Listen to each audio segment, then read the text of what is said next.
Olá, meu amigo, olá, minha amiga, como é que vocês estão? Sejam bem-vindos a mais um episódio onde estudamos a obra fundamental da doutrina espírita, o Livro dos Médiuns. Hoje nós vamos continuar aquele capítulo especial que fala do charlatanismo e do embuste.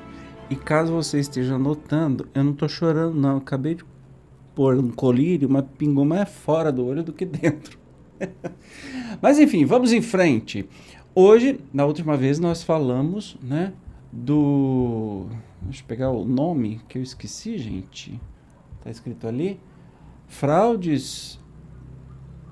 Médiuns interesseiros. E hoje nós vamos ver fraudes espíritas. O espiritismo, a doutrina espírita, é o primeiro que deve se contrapor a qualquer tipo de fraude. Então, vamos para o texto agora. Os que não admitem a realidade das manifestações físicas geralmente atribuem à fraude os efeitos produzidos, fundam-se em que os prestidigitadores hábeis fazem coisas que parecem prodígios, para quem não lhes conhece os segredos, donde concluem que os médiuns não passam de escamoteadores. Já refutamos este argumento, ou antes, esta opinião, notadamente nos nossos artigos sobre o Sr. Home e nos números da Revista Espírita de janeiro e fevereiro de 1858 aqui, pois, não diremos mais do que algumas palavras. Antes de falarmos de coisa mais séria. Em suma, uma consideração que não escapará a quem quer que reflita um pouco. Existem, sem dúvida, prestidigitadores de prodigiosa habilidade, mas são raros. Se todos os médiums praticassem a escamoteia-se cedilha maiúsculo O, forçoso seria reconhecer que esta arte fez, em pouco tempo, inauditos progressos e se tornou de súbito vulgaríssima, apresentando-se inata em pessoas que dela nem suspeitavam e, até, em crianças. Do fato de haver charlatães que preconizam drogas nas praças com acento agudo blicas, mesmo de haver médicos que, sem irem à praça pública, iludem a confiança dos seus clientes. Seguir-se. Aqui todos os médicos são charlatães e que a classe médica haja perdido a consideração que merece de haver indivíduos que vendem tintura por vinho. Segue-se que todos os negociantes de vinhos são falsificadores e que não há vinho puro, de tudo se abusa, mesmo das coisas mais respeitáveis, e bem se pode dizer que também a fraude tem o seu gênio. Mas a fraude sempre visa a um fim, a um interesse material qualquer, onde nada haja a ganhar, nenhum interesse a enganar. Por isso foi que dissemos, falando dos médiuns mercenários, que a melhor de todas as garantias é o desinteresse absoluto. Olha que interessante, aí os espíritos voltam a falar de novo, né, sobre os médiuns interesseiros. E se você, eu acho interessante, você pega aí da Revista Espírita janeiro e fevereiro de 1858 e leia o artigo aí, os artigos sobre o Sr. Home, e aí você vai entender também sobre os médiuns escamoteadores ou prestidigitadores. Hoje a gente chama de ilusionista, né? Que são pessoas e hoje se apresentam como ilusionistas e não como médiuns, não se apresentam como que fazem mágicas, e sim que fazem ilusões. Sabemos que não tem nenhuma mágica lá, são truques muito bem feitos, executados, habilmente executados, e por isso eles têm reconhecimento e fama até internacional, e tá tudo certo. O que não tá tudo certo é ficar enganando as pessoas em nome de algo. Isso se chama fraude, e o movimento espírita deveria ser o primeiro a indicar as fraudes e não ficar impressionado com qualquer coisa que veja. 315. De todos os fenômenos espíritas, os que mais se prestam à fraude são os fenômenos físicos, por motivos que convém considerar. Primeiramente, porque impressionam mais a vista do que a inteligência. São, para prestidigitação ou ilusionistas, os mais facilmente imitáveis. Em segundo lugar, porque, despertando mais que os outros a curiosidade, são mais apropriados a atrair as multidões. São, por conseguinte, os mais produtivos. Desse duplo ponto de vista, portanto, os charlatães têm todo o interesse em simular as manifestações desta espécie. Os espectadores, na sua maioria estranhos à ciência, acorrem geralmente em busca muito mais de uma distração do que uma instrução séria, e é sabido que se paga melhor o que diverte do que o instrui. Então, naquela época, não se revelava que isso era uma habilidade de ilusionismo, como hoje é uma profissão digna como qualquer outra, mas diz muito claro, olha, isso aqui é um ilusionismo, não é uma mágica, não é um contato de espírito, Lembra, para quem assistiu o filme Kardec, que tem um momento que ele vai no teatro e fica lá vendo a mesa, né? Quando ele foi apresentado, vendo a mesa, vendo se tinha prego, e ele descobre uma falsificação dessa, né? Que tinha lá todo um esquema para a mesa levitar. Então, é exatamente isso. Até hoje, né? Nós temos aí os relatos de Kardec e dos espíritos para a gente, abrir o olho. Mas vamos continuar a leitura. Porém, posto isto de lado, outro motivo há, não menos peremptório, se a prestidigitação pode imitar efeitos materiais, para o que só de destreza se amister. Não lhe conhecemos, todavia, até o presente, o dom de improvisação, que exige uma dose pouco vulgar de inteligência, nem produzir esses belos e sublimes ditados, frequentemente tão cheios de apropósitos, com que os espíritos matizam suas comunicações. Isto nos faz lembrar o fato seguinte: certo dia, um homem de letras bastante conhecido veio ter conosco e nos disse que era muito bom médium, escrevente, intuitivo e que se punha à disposição da sociedade espírita, como temos por hábito não admitir na sociedade senão médiums cujas faculdades nos são conhecidas. Pedimos ao nosso visitante assentisse em dar antes provas de sua faculdade numa reunião particular. Ele, efetivamente, compareceu a esta, na qual muitos médiuns experimentados deram ou dissertações, ou respostas de notável precisão, sobre questões propostas e assuntos que lhes eram desconhecidos. Quando chegou a vez daquele senhor, ele escreveu algumas palavras insignificantes, disse que nesse dia estava indisposto e nunca mais o vimos. Achou sem dúvida que o papel de médium de efeitos inteligentes é mais difícil de representar do que o supusera. E quando você tá com o fator mensagem, coisas inteligentes, é muito mais difícil de imitar, né, do que um efeito físico que pode ser simulado. Por essas e outras que não tem muito sentido a casa espírita ter que provar alguma coisa para alguém. Quem quiser vai estudar mediunidade, vai participar do trabalho mediúnico, vai fazer um trabalho voluntário e lá vai aprender muita coisa e ver muitos fenômenos. Mas isso não vai ser aberto ao público em geral, porque vai trazer muito mais desgaste do que coisas positivas, né? Continuando aqui, Em tudo, as pessoas mais facilmente enganáveis são as que não pertencem ao ofício. O mesmo se dá com o espiritismo. As que não o conhecem se deixam facilmente iludir pelas aparências, ao passo que um prévio estudo atento as inicia, não só nas causas dos fenômenos, como também nas condições normais em que eles costumam produzir, se lhes ministra, assim, os meios de descobrirem a fraude, se existir. Entende? A gente precisa de estudo, né? Você viu essa história desse médium que queria dar comunicações, foi convidado e aí foi feito um teste, pedindo para discorrer de tal assunto. Os outros médiums verdadeiros, os espíritos, deram lições de sabedoria e o médium embusteiro disse que estava passando mal, não escreveu nada e nunca mais apareceu. Então, quem é do ofício sabe identificar. Então, se a gente estuda o espiritismo, a gente tem muito menos chance de ser enganado. Os médiuns trapaceiros são estigmatizados, como merecem, na seguinte carta que publicamos em A Revista Espírita do mês de agosto de 1861, Paris, julho 21 de 1861. Senhor, pode-se estar em desacordo sobre certos pontos e de perfeito acordo sobre outros. Acabo de ler, a página 213 do último número do vosso jornal, algumas reflexões acerca da fraude em matéria de experiências espiritualistas, ou espíritas, reflexões a que tenho a satisfação de me associar com todas as minhas forças. Aí, quaisquer dissidências, a propósito de teorias e doutrinas, desaparecem como por encanto. Olha que interessante, né? Essa carta, mas a gente vai ver mais, ler mais essa carta aqui na Revista Espírita, mas ele já elogia, porque isso sobre os embustes e tudo mais, se falou muito na Revista Espírita, né? Alertando para que as pessoas ficassem atentas. Ou seja, se o Espiritismo fosse uma fábrica de alienados e enganadores, por que alertaria contra eles mesmos, né? Não faz nenhum sentido. Mas continuando aí essa carta. Não sou talvez tão severo quanto sois, com relação aos médiums que, sob forma digna e decente, aceitam uma paga, como indenização do tempo que consagram a experiências muitas vezes longas e fatigantes. Sou, porém, tanto quanto sois, e ninguém o seria demais, com relação aos que, em tal caso, suprem, quando se lhes oferece ocasião, pelo embuste e pela fraude, a falta ou a insuficiência dos resultados prometidos e esperados. Veja-se o item 311.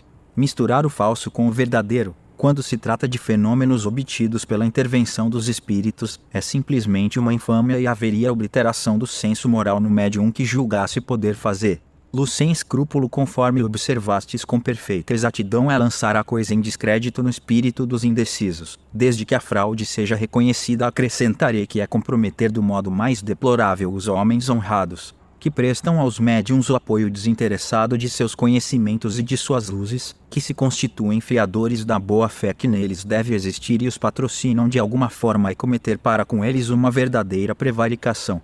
Todo médium que fosse apanhado em manejos fraudulentos, que fosse apanhado, para me servir de uma expressão um tanto trivial, com a boca na botija, mereceria ser proscrito por todos os espiritualistas ou espíritas do mundo, para os quais constituiria rigoroso dever desmascará-los ou infamá-los. Se vos convier, senhor, inserir estas breves linhas no vosso jornal, ficam elas à vossa disposição. Aceitai, etc. Mateus. Olha que interessante. Este senhor Mateus escreve para o Kardec elogiando, né, o fato de colocar este tema na Revista Espírita e alertar a todos os confrades espíritas das fraudes. E além disso, este senhor Mateus ainda diz assim que ele é menos severo, menos crítico do que o Kardec quando se trata de empenhar muito tempo na mediunidade ou na mediunidade paga. Olha que interessante. Então, Kardec é mais rígido do que todo mundo, inclusive os não espíritas, né, que condena essa mediunidade paga. Lembre-se que hoje existem muitos e muitos nos Estados Unidos, por exemplo, existem em todas as partes do mundo, até com outros nomes, mas especificamente tem até um programa em TV fechada chamado Médiuns das Celebridades, ou sei lá, alguma coisa assim, de gente que ganha muito dinheiro fazendo essas pataquadas. Eles têm revelações que são convincentes, ou não, talvez, porque está sendo filmado, pode estar acontecendo qualquer coisa nos bastidores, né? E atuam para ganhar din-din, respondendo perguntas. Sua mãe está aqui, ela está dizendo isso. Você quer saber isso? Então ela está dizendo aquilo. Quem estuda minimamente espiritismo sabe que isso não acontece. Os espíritos não são nossos empregados, são pessoas que podem atender ou não, podem responder ou não, podem estar presentes ou não. Não é uma coisa tão lógica assim. Então é muito mais chance de ser embusteiro. Legal essa leitura, né? Mas vamos continuar aqui. A imitação de todos os fenômenos espíritas não é igualmente fácil. Alguns aqui evidentemente desafiam a habilidade da prestidigita C cedilha maiúsculo O, tais, notadamente, o movimento dos objetos em contato, a suspensão dos corpos pesados no ar, as pancadas de diferentes lados, as aparições, etc., salvo o emprego das tramoias e do compadrio. Por isso dizemos que o que necessários fazem tal caso é observar atentamente as circunstâncias e, sobretudo, ter muito em conta o caráter e a posição das pessoas, o objetivo e o interesse que possam ter em enganar. Essa melhor de todas as fiscalizações, porquanto circunstâncias aqui fazem desaparecer todos os motivos de suspeita. Lembre, você vai se perguntar assim, qual é o fruto da árvore, né? Essas pessoas são embusteiras, essas pessoas vivem do quê? De golpe ou são respeitáveis? Estão fazendo isso com o primeiro método possível, mas... Continuando a leitura, julgamos, pois, em princípio, que se deve desconfiar de quem quer que faça desses fenômenos um espetáculo, ou objeto de curiosidade e de divertimento, e que pretenda produzi-los à sua vontade de maneira exigida, conforme já explicamos. Nunca será demais repetir que as inteligências ocultas que se nos manifestam têm suas suscetibilidades e fazem questão de nos provar que também gozam de livre-arbítrio e não se submetem aos nossos caprichos. Será suficiente assinalemos alguns subterfúgios que costumam empregar-se ou que o podem ser, em certos casos, para premunirmos contra a fraude os observadores de boa-fé. Quanto aos que se obstinam em julgar, sem aprofundarem as coisas, fora tempo perdido procurar desiludi-los. Né? Muito interessante. Antes de mais nada, desculpem aqui o cachorro do vizinho, eu moro bem alto, mas tem, sei lá, uns 200 metros na frente. tem um monte de cachorrinho. Eu acho lindo, não me incomoda de jeito nenhum, mas talvez incomode você e tire a sua atenção. Então, perdão aí, tá? Mas assim, a gente não tem um estúdio, é um apartamento aqui e não tem jeito de isolar da maior parte dos sons externos. Mas cachorro não faz barulho, né? Cachorro canta alegremente. Quem é cachorreiro sabe o que eu tô falando. Vamos continuar aqui. Um dos fenômenos mais comuns é o das pancadas no interior mesmo da substância da madeira, com ou sem movimento da mesa, ou do objeto de que se faça uso. Esse efeito é um dos mais fáceis de ser imitado, quer pelo contato dos pés, quer provocando-se pequenos estalidos no móvel. Porém, uma artimanhazinha especial, que convém desvendar, basta que uma pessoa coloque as duas mãos espalmadas sobre a mesa e tão aproximadas que as unhas dos polegares se apoiem fortemente uma contra a outra, então, por meio de um movimento muscular inteiramente imperceptível, produz-se nelas um atrito que dá um ruído seco, apresentando grande analogia com o da tipologia íntima. Esse ruído repercute na madeira e produz completa ilusão. Nada mais fácil do que fazer que se ouçam tantas pancadas quantas se queiram, o rufo do tambor, etc., do que responder a certas perguntas, por um sim ou um não, por números, ou mesmo pela indicação das letras do alfabeto. Estando-se prevenido, é muito simples o modo de descobrir a fraude. Ela se torna impossível, desde que as mãos sejam afastadas uma da outra e desde que se tenha a certeza de que nenhum outro contato poderá produzir o ruído. Além disso, as pancadas reais apresentam esta característica, mudam de lugar e de timbre à vontade, o que não pode dar-se quando devidas à causa que assinalamos, ou a qualquer outra análoga assim a que deixam a mesa, para se fazerem ouvir noutro móvel qualquer, com o qual ninguém se acha em contato, nas paredes, no forro, etc., e respondem a questões não previstas. Veja-se o item 41. Olha, caramba, como Kardec era fantástico, né? Ele vem trazer aqui como identificar a falsidade. Não só o que é a falsidade, mas como identificar. No caso, né, estamos falando aí dos efeitos físicos, da tipologia. Lembra, já estudamos sobre isso. Pancadas. Sobre as pancadas na mesa. Vamos ver qual que é o método? Eu não entendi direito assim. Há, porém, um efeito dos mais fáceis de ser imitado, mas esse efeito só acontece na mesma intensidade e tonalidade naquela mesa. Já a tipologia real acontece em diversos tons na mesa e em outros móveis espalhados, né?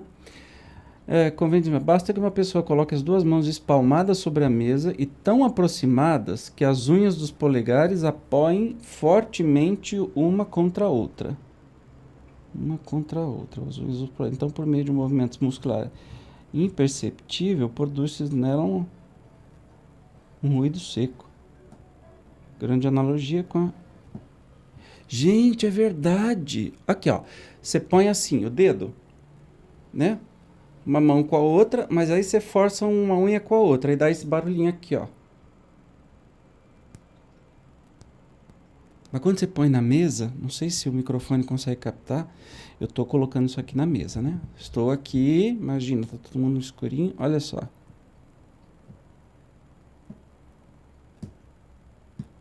O som amplifica absurdamente e ressoa na mesa. Kardec é quem mais buscou essas fraudes, né? Então ele vem nos ensinar até como fazer. Mas não faça, tá? Só por brincadeira, pelo amor, hein? Ai. Mas vamos continuar.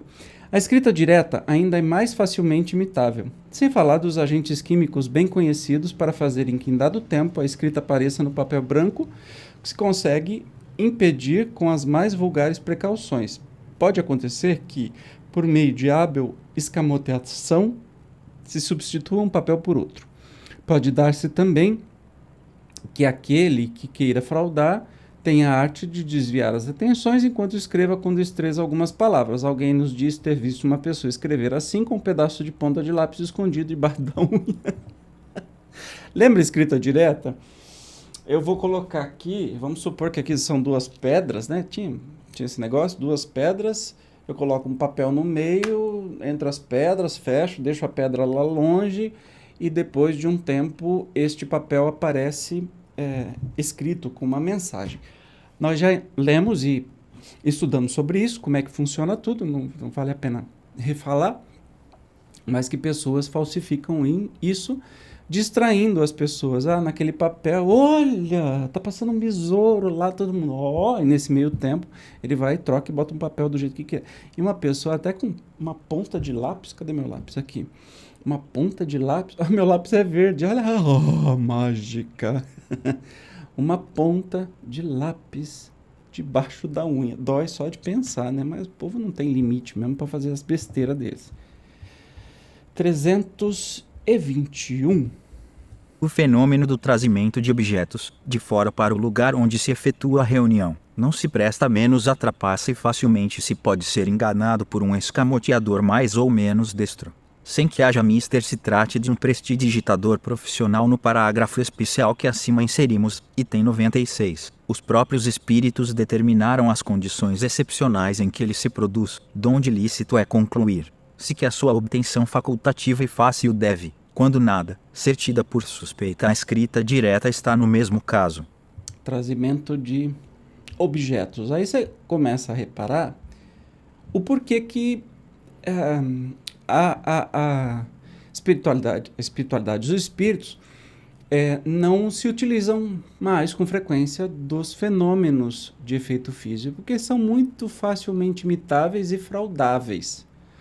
Eles foram importantes na época para despertar o interesse de Kardec e daí construir a doutrina espírita. Depois disso, nós estamos no tempo da importância da mensagem. É muito mais difícil você simular um conhecimento elevado, que o médium não tenha, com uma mensagem, do que fazer um truque desses, de levar um objeto para dentro de um lugar, né? No capítulo dos médiuns especiais, mencionamos, segundo os espíritos, as aptidões mediúnicas comuns e as que são raras cumpre, pois, desconfiar dos médiuns que pretendam possuir estas últimas com muita facilidade, ou que ambicionem dispor de múltiplas faculdades, pretensão que só muito raramente se justifica. Pois é. Então, não tem que ficar querendo ter todos os tipos de mediunidade ou algo do gênero, né? Trabalhar com humildade, sem ego, né? E voluntariamente, porque os espíritos felizes nos trazem mensagens felizes ou mensagens instrutivas. Nunca, nunca, nunca, preste atenção, nunca, nunca, nunca apocalípticas. Em 2012, não vai ser o fim do mundo em 2012, vai ser em 2019. Data limite disso, daquilo outro. Porque vai acontecer alguma coisa no país. Porque vai morrer não sei quem. Não. Pode até ser por espírito, mas não é feliz e não merece crédito. Qualquer tonto pode falar uma bobagem dessa encarnado. A diferença é que ele não tem o corpo físico. Ponto.